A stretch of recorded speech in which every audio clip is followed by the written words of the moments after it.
Praise the Lord.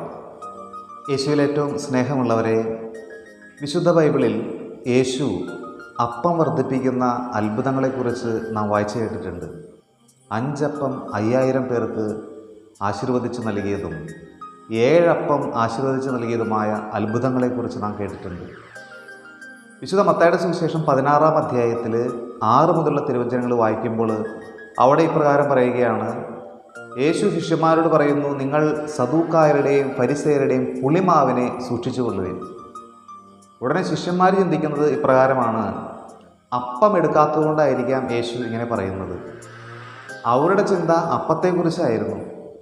എന്നാൽ തുടർന്ന് യേശു ശിഷ്യന്മാരെ ശകാരിക്കുന്നുണ്ട്. നിങ്ങൾ എന്തുകൊണ്ടാണ് ഇങ്ങനെ അപ്പത്തെക്കുറിച്ച് ചിന്തിക്കുന്നത്? ഞാൻ പറഞ്ഞത് സദൂക്കായരുടെയും ഫരിസേയരുടെയും പുളിമാവാകുന്ന ചില പഠിപ്പിക്കലുകളെ, വാക്കുകളെയാണ് ഞാൻ ഉദ്ദേശിച്ചത്. അത് പിന്നീടാണ് ശിഷ്യന്മാർക്ക് ആ കാര്യം മനസ്സിലായത്. എന്തുകൊണ്ടാണ് യേശു പറഞ്ഞ ഈ ഒരു ആത്മീയ രഹസ്യം ശിഷ്യന്മാർക്ക് മനസ്സിലാകാതെ പോയത്? പ്രിയപ്പെട്ടവരെ, ഈ വചനഭാഗത്തിന് തൊട്ട് മുൻപ് വായിക്കുമ്പോൾ നമുക്ക് മനസ്സിലാക്കാൻ സാധിക്കും യേശു രണ്ടാമതും അപ്പം വർദ്ധിപ്പിക്കുന്ന ഒരു സംഭവം. അപ്പോൾ രണ്ടാമത് യേശു അപ്പം വർദ്ധിപ്പിച്ച് ആ അപ്പമെല്ലാം ഭക്ഷിച്ച് തുടർന്ന് യാത്ര ചെയ്യുകയാണ് ഈ സന്ദർഭം വരിക.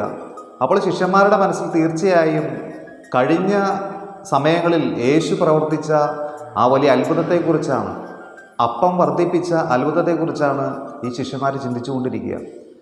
അതുകൊണ്ട് തന്നെ യേശു പറഞ്ഞ ഒരു ആത്മീയ രഹസ്യം ശിഷ്യന്മാർക്ക് ഗ്രഹിക്കാൻ പറ്റാതെ വരുന്നു. പ്രിയപ്പെട്ടവരെ, ശരീരത്തെ സംതൃപ്തിപ്പെടുത്തുന്ന, ശരീരത്തെ തീറ്റിപ്പോറ്റുന്ന, ശരീരത്തെക്കുറിച്ച് മാത്രം ചിന്തിച്ചു കൊണ്ടിരിക്കുന്ന ഒരു വ്യക്തിക്ക് ആത്മീയ രഹസ്യങ്ങൾ മനസ്സിലാക്കാൻ സാധിക്കാതെ വരുന്നു എന്നുള്ളത് വളരെ സത്യമാണ്. നമുക്കറിയാം, വിശുദ്ധ ഫ്രാൻസിസ് അസീസിയുടെ ജീവിതം നമ്മൾ പഠിച്ചാൽ മനസ്സിലാക്കാൻ സാധിക്കും. അവർ ശരീരത്തെ തൃപ്തിപ്പെടുത്തുന്ന കാര്യങ്ങളിൽ വളരെ പിന്നോക്കമായിരുന്നു.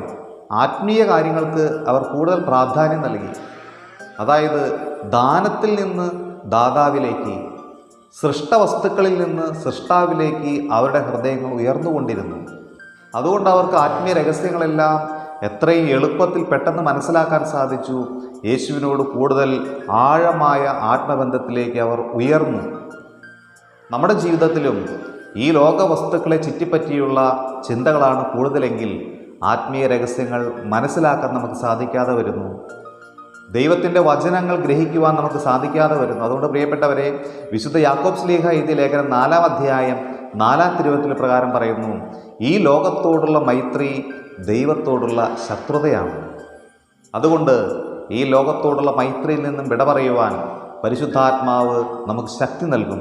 നമുക്ക് പ്രാർത്ഥിക്കാം, ഈ ലോകത്തോടുള്ള മൈത്രിയിൽ നിന്നും വിട പറയുവാൻ, ആത്മീയ കാര്യങ്ങളെ ശ്രദ്ധിക്കുവാൻ, അങ്ങനെ യേശുവിനോട് കൂടുതൽ അടുക്കുവാൻ നമുക്കിടയാകട്ടെ. പരിശുദ്ധാത്മാവ് നമ്മളെല്ലാവരെയും ശക്തിപ്പെടുത്തട്ടെ. ആമേൻ.